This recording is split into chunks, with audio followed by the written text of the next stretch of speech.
পৃথিবীর সমস্ত সম্পদের বিনিময়ে আমার প্রসিকিউশন টিমকে কেউ কিনতে পারবে না।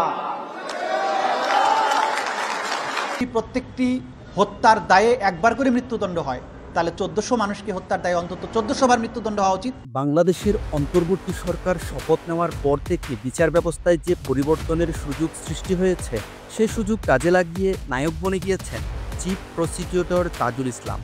1 বছরেরও কম সময়ে তিনি স্বৈরাচারের দোষরদের জন্য যে বিচারযোগ্য সাজিয়েছেন, তা বাংলাদেশের ইতিহাসে একটি মাইল ফলক হয়ে থাকবে।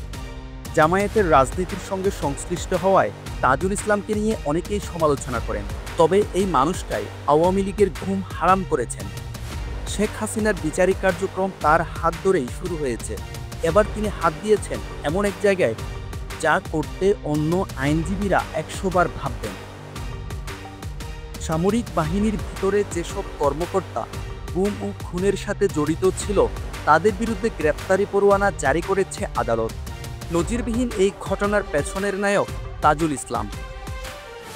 বাংলাদেশে দমন, গুম, খুন ও ক্ষমতার অপব্যবহার, এসব অন্ধকারের রহস্য উন্মোচন করার জন্য প্রয়োজন ছিল একটি ন্যায়সঙ্গত, সাহসী ও শক্তিশালী সাংবিধানিক উদ্যোগ। সেই শূন্যস্থান পূরণে তাজুল ইসলামের ভূমিকা চোখে পড়ার মতো। গত 1 বছরে তিনি একাই অনেকের বুক কাঁপিয়ে দিয়েছেন।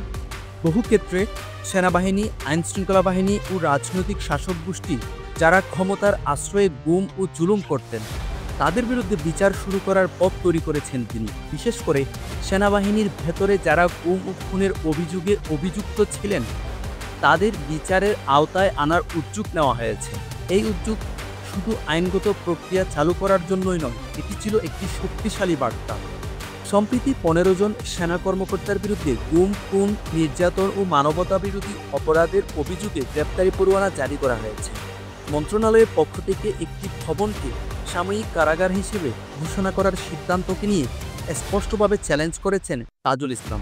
বলেছেন, মামলা ও আইন অনুযায়ী কাজ করতে হবে। তার আগাম ঘোষণা ও ব্যবস্থা বিষয়টি বিচার ও আদালতের বিবেচ্য বিষয়। তিনি এ মামলায় দাবি করেছেন, গ্রেপ্তার ব্যক্তিকে 24 ঘন্টার মধ্যে আদালতে হাজির করতে হবে।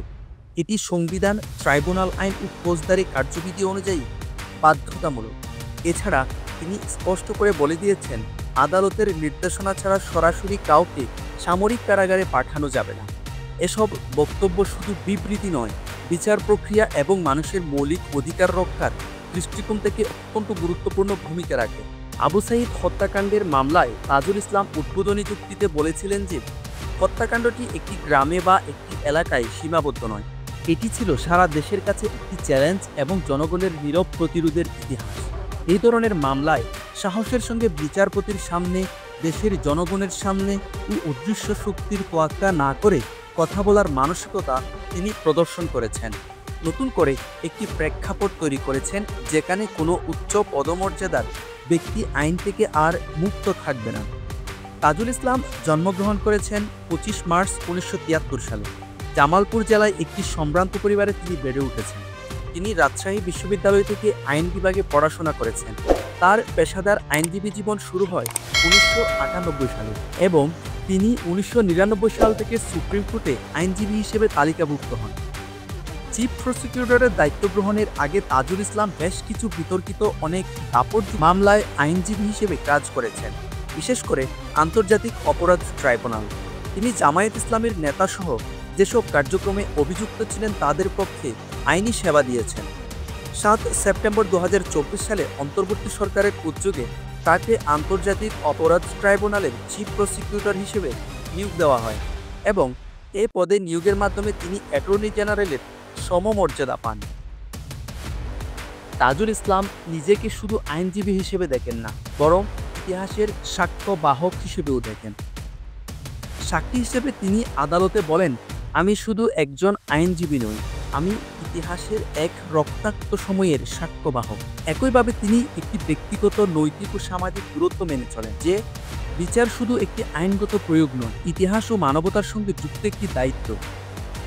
এদিকে অনেকে মনে করেন তাজুল ইসলাম এই সাহসিকতার জন্য অন্তর্বর্তী সরকারের অন্যতম শক্ত অবস্থানের প্রতীক হয়ে উঠেছেন। আওয়ামী লীগের বিরুদ্ধে অভিযোগ আনার পর থেকে তাকে বিভিন্ন মহল থেকে হুমকি দিয়েছেন।